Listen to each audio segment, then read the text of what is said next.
Heading سود، ربا، غریبی، جرم۔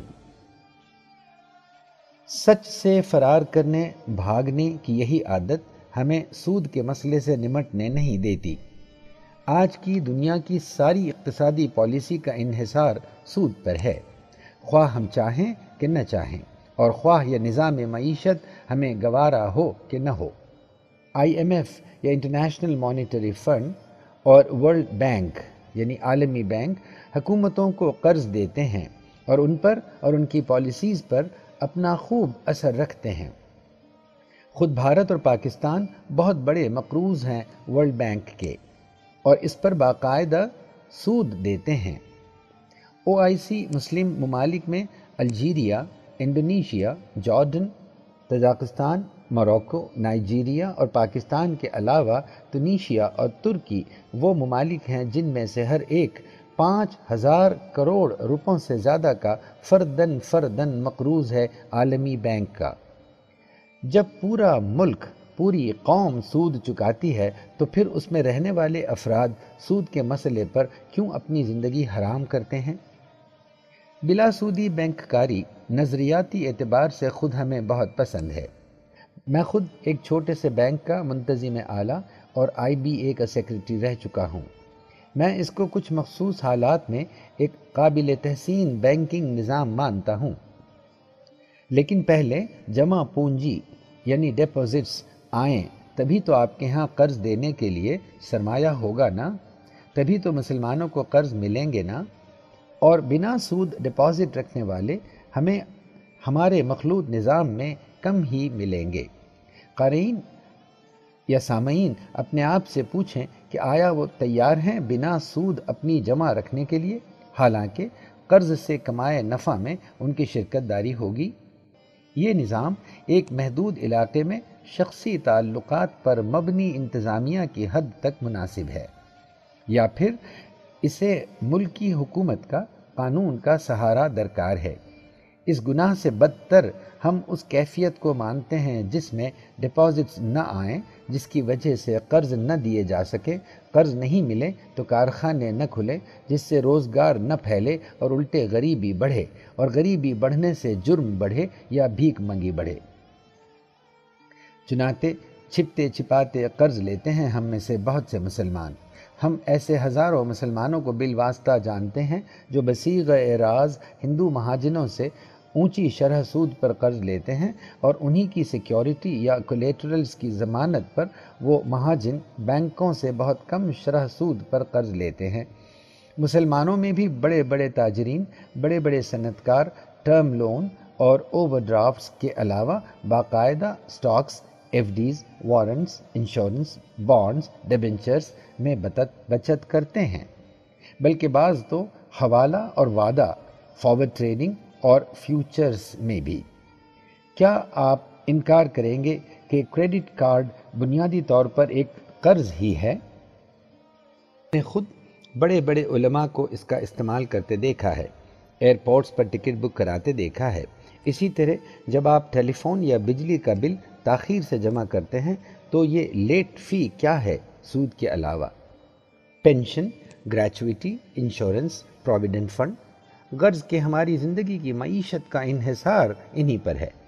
اطراف میں نگاہ دوڑائیے، آپ کے کئی با اثر اور صاحب مال رہنما ہیں، وہ باضابطہ ٹرم لون لیتے ہیں IDBI سے، SIDBی، SFCs سے اور ورکنگ کیپٹل کے طور سے، اور اوور ڈرافٹ اور کیش کریڈٹ لیتے ہیں تجارتی بینکوں سے۔ تو پھر عام انسان کے لیے، غریب کے لیے، متوسط طبقے کے لیے یہ مسئلہ کیوں پیچیدہ بنا ہوا ہے؟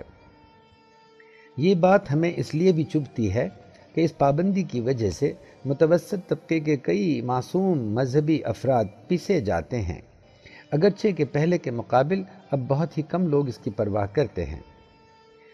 تاہم ایک مثال لیجئے، مان لیجئے کہ ایک مسلمان اور ان کے ایک جین دوست ایک سے عہدے پر اور ایک سی تنخواہ پر ایک ساتھ سروس شروع کرتے ہیں۔ دونوں کرائے کے مکان میں رہتے ہیں۔ کچھ عرصہ بعد جین دوست ایک مکان قرض پر خرید لیتے ہیں اور اس میں منتقل ہو کر کرایہ بچا لیتے ہیں۔ اس قرض کی قسط ان کے اسی پیسے سے چک جاتی ہے جس سے کبھی یہ کرایہ چکایا کرتے تھے۔ چنانچہ 15-20 سال بعد ان کا اپنا مکان ہو گیا۔ دوسری طرف مسلمان دوست نہ صرف کرایہ چکاتے رہے ہیں بلکہ ہر تھوڑے دن بعد مکانداروں نے مکان بدلوائے بھی، کرائے بڑھوائے بھی۔ گھڑی گھڑی پتہ بدلواتے رہنے اور ٹھکانے بدلتے رہنے سے تعلقات بھی بڑھ نہ پاتے۔ 20 سال بعد نہ صرف ان کا اپنا مکان نہیں بلکہ اب تو وہ اتنا بڑا کرایہ چکانے کے لائق بھی نہ رہے۔ کچھ عرصہ بعد مستعفی ہوں گے اور بے سر و سامان بھی۔ یہی بات وہیکل لون یا گاڑیوں کے قرض پر عائد ہوتی ہے۔ تجارت کے بڑھاوے پر، کارخانے کی توسیع پر، کاروبار کے پھیلانے پر، قرض کے ہر معاشی فیصلے پر اس کا اثر پڑتا ہے۔ حتیٰ کہ تعلیمی قرض تک نہ لینے سے ہمارے کئی غریب مگر ہونہار نوجوان اعلیٰ تعلیم سے محروم رہیں گے۔ کب تک ہم یوں گھاٹے میں رہیں گے بھلا؟ شاید اسی لیے کسی نے کہا ہے کہ مسلمان اچھے گیرج میکینک تو بن سکتے ہیں، گیرج مالک نہیں۔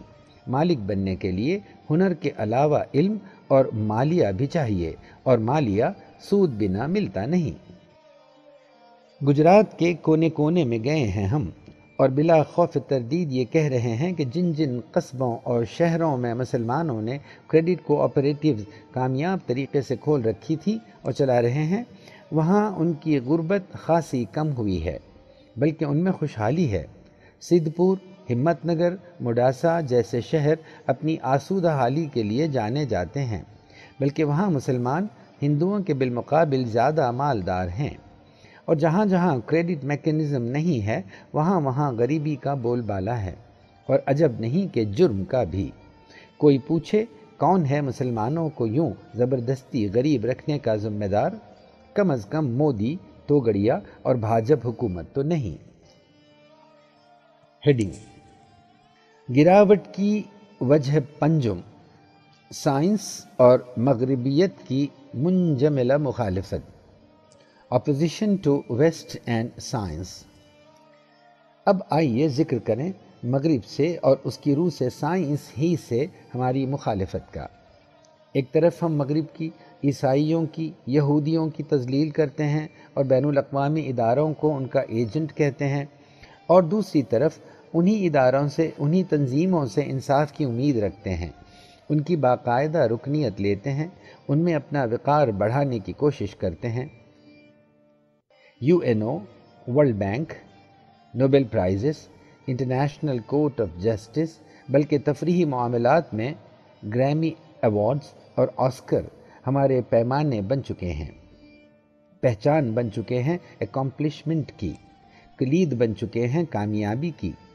ہم میں سے کون طلبگار نہیں ہے نوبل لاریٹ بننے کا یا بکر پرائز جیتنے کا؟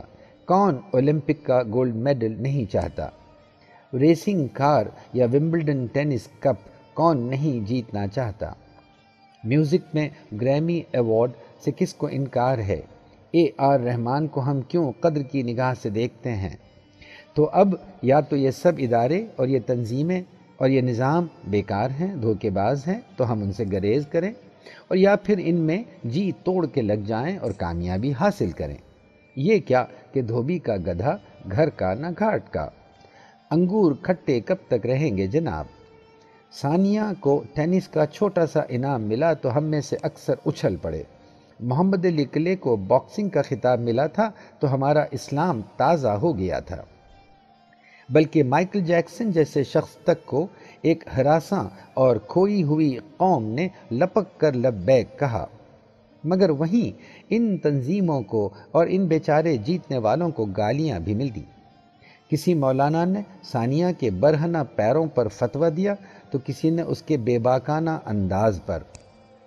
ویسے یہ اصحاب جلیل ثانیہ کے ریکٹ کے بجائے ادھر ادھر کیوں دیکھتے رہے، یہ انسانی نفسیات کا ایک الگ مسئلہ ہے۔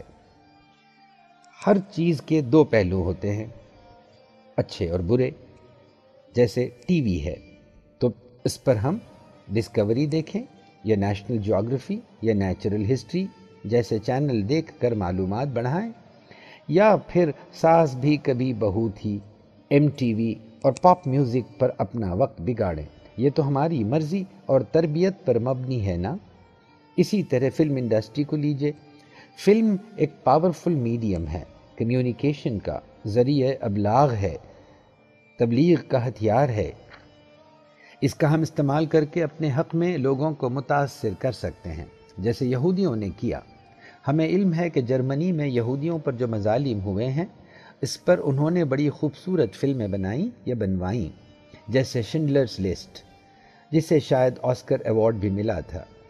اسی طرح حضرت عیسیٰ کے زمانے کے حالات اور واقعات کو انہوں نے بن ہر جیسی بڑی خوبصورت فلموں سے دکھایا. اس طرح ایسے لوگ جو بظاہر اس مشن سے جڑے ہوئے نہیں بھی ہیں، ان کے دل میں اس مشن کے تئیں، ان کی مظلومیت کے تئیں ہمدردی پیدا ہوتی ہے، اور نسل جدید کے لوگ بھی آپ سے جڑ سکتے ہیں. ان کے دل میں اپنے لیے محبت پیدا ہوتی ہے. کیوں نہ ہم نے بھی مؤثر فلمیں بنائیں، خلفائے راشدین کی زندگی کے حالات پر، صوفیاء کرام پر، چیدہ چیدہ مسلم اسکالرز پر، مسلم معاشرے کے مختلف پہلوؤں پر، اور کچھ نہیں تو کم سے کم آج فلسطینی بہن بھائیوں پر ہونے والے مظالم پر ہم دلوں کو چھو لینے والی فلمیں بناتے اور اس طرح دنیا کو اپنا پیغام دیتے.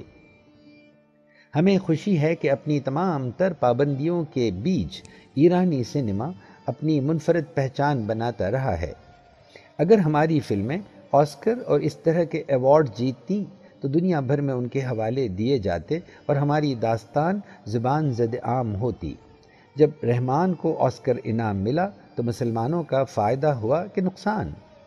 عامر خان کی فلم تارے زمیں پر اگر خدمت خلق کا کام نہیں تھا تو اور کیا تھا؟ یا شاہ رخ کی مائی نیم از خان نے مسلم ڈلما کو دکھا دیا تو اچھا کیا کہ برا؟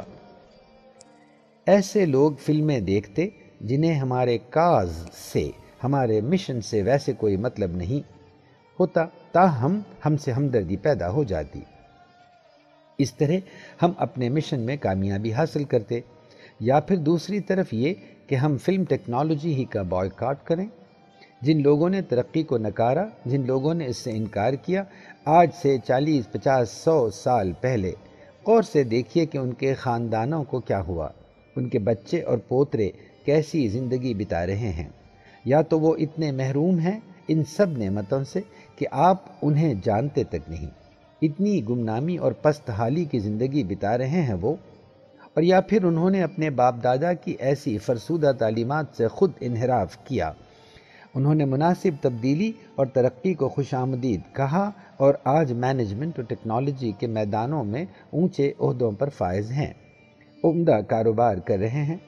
ان کے بزرگ یا تو ڈپلومیٹک طریقے سے ان کو اجازت دے دیتے ہیں کہ آج کے نوجوان بھلا مانتے ہیں اپنے بزرگوں کی بات، یا پھر ایک پیچیدہ گھماؤ دار نظام کے استعمال سے اپنا اسلامی دامن بچائے بھی رکھتے ہیں اور فائدہ بھی اٹھا لیتے ہیں. بہرحال ترقی سے انکار کرنے والے، تبدیلی سے انکار کرنے والے لوگوں کے اپنے بچے ان کی بات نہیں سنتے، یا جو ان کی بات سنتے ہیں وہ محروم رہتے ہیں. ایسے کتنے مشہور علماء کے بچوں کو آپ نے دیکھا ہے جو والدین کے نقش قدم پر چل رہے ہیں. بلکہ بغور دیکھیے کامیاب علماء کے بچے امریکہ، برطانیہ، فرانس وغیرہ میں تعلیم پا رہے ہیں، اور کچھ تو رہائش پذیر ہو چکے بھی ہیں وہیں. ہیڈنگ: مغرب کی علتیں.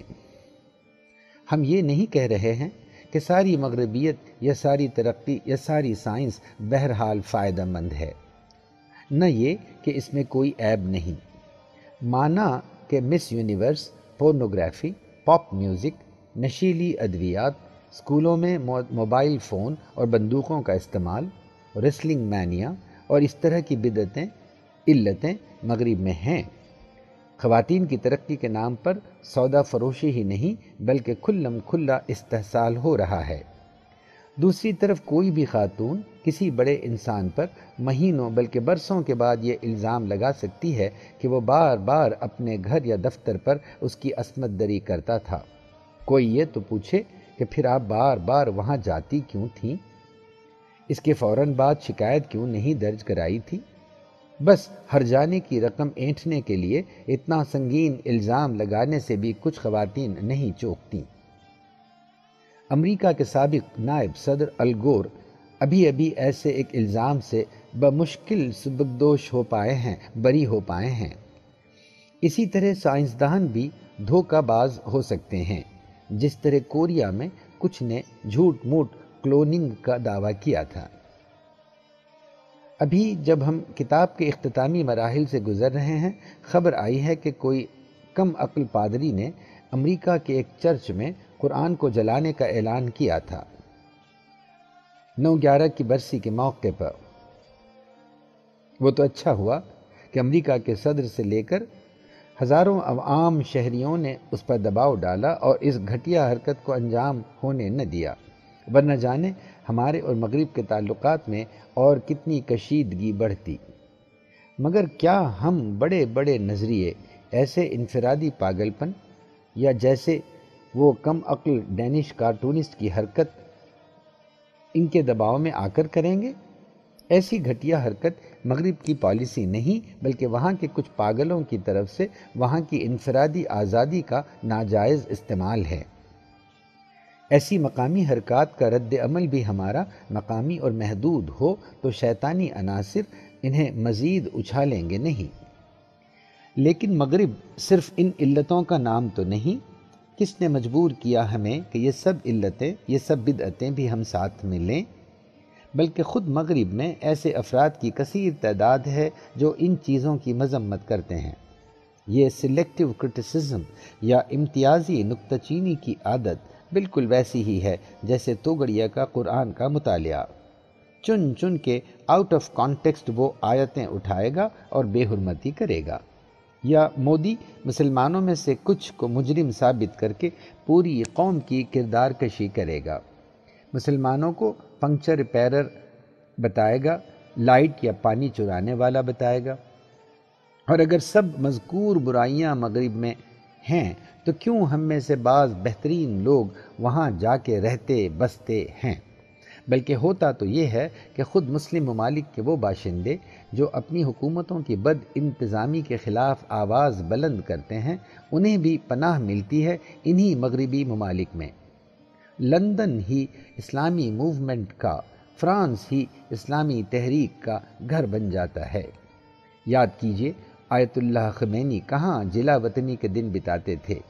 مسلمان باقاعدہ وہاں رہتے ہیں، پلتے بڑھتے ہیں، اور وہاں انہیں اس بات کی پوری اجازت بھی ہے کہ وہ مغرب پر اعتراض کریں، اس کی برائیوں کو نمایاں کریں۔ یہ اجازت تو انہیں ان کے اپنے ممالک میں بھی نصیب نہیں۔ پھر بقول شاعر، اوروں پہ معترض تھے لیکن جو آنکھ کھولی، اپنے ہی دل کو ہم نے گنجے عیوب دیکھا۔ ہوا یہ کہ کچھ مغربی طاقتوں نے ہمارا بڑا استحصال کیا، بڑے ظلم ہم پر کیے۔ فلسطینی مسئلہ انہی کا کھڑا کیا ہوا ہے۔ ممکن ہے اس وجہ سے ہم مغرب سے بیزار ہو گئے، یا پھر برطانیہ کی غلامی کا طوق ہمیں اتنا بھاری لگا کہ انگریزی ہی کے خلاف ہو گئے۔ مگر سارا مغرب آج مسلم دشمن تو نہیں، ہر سیاسی رہنما جارج بش یا ایریل شیرون تو نہیں۔ ہم نہ بھولیں کہ یوگوسلاویہ اور سربیا کے سابق صدر ملوشوچ کو مسلمانوں پر مظالم کرنے کے الزام میں گرفتار کر کے اس پر اقوام متحدہ کے جنگی جرائم کے ٹریبیونل کی طرف سے مقدمہ کن لوگوں نے چلایا تھا؟ انہی مغربی ممالک نے۔ نریندر مودی کو آج بھی امریکہ سمیت کئی مغربی ممالک میں ویزا نہیں دیا جاتا۔ اگلی ہیڈنگ، سائنس کی کرشمہ سازیاں۔ بہرحال سائنس کسی اکیلی قوم کی میراث نہیں، وہ تو انسانیت کی سچ کی تلاش کا نتیجہ ہے۔ ہم مغرب دشمنی میں سائنس دشمنی ہی کر بیٹھے۔ سائنس کی ترقی اور فروغ میں مغربی طاقتوں کے ساتھ ساتھ جاپان، ساؤتھ کوریا، ان جیسی مشرقی طاقتیں بھی تو شامل ہیں۔ جس طرح کچھ ٹیررسٹس یا دہشت پسندوں کی وجہ سے مغربی ممالک نے بے حسی سے سارے اسلام کو یا ساری مسلم امت کو دہشت پسندوں میں شامل کر لیا، اسی طرح ہم مسلمانوں نے کچھ مغربی ممالک کے کچھ مغربی حکومتوں کی مسلم دشمنی کی بنا پر سارے مغرب کو اپنا دشمن مان لیا۔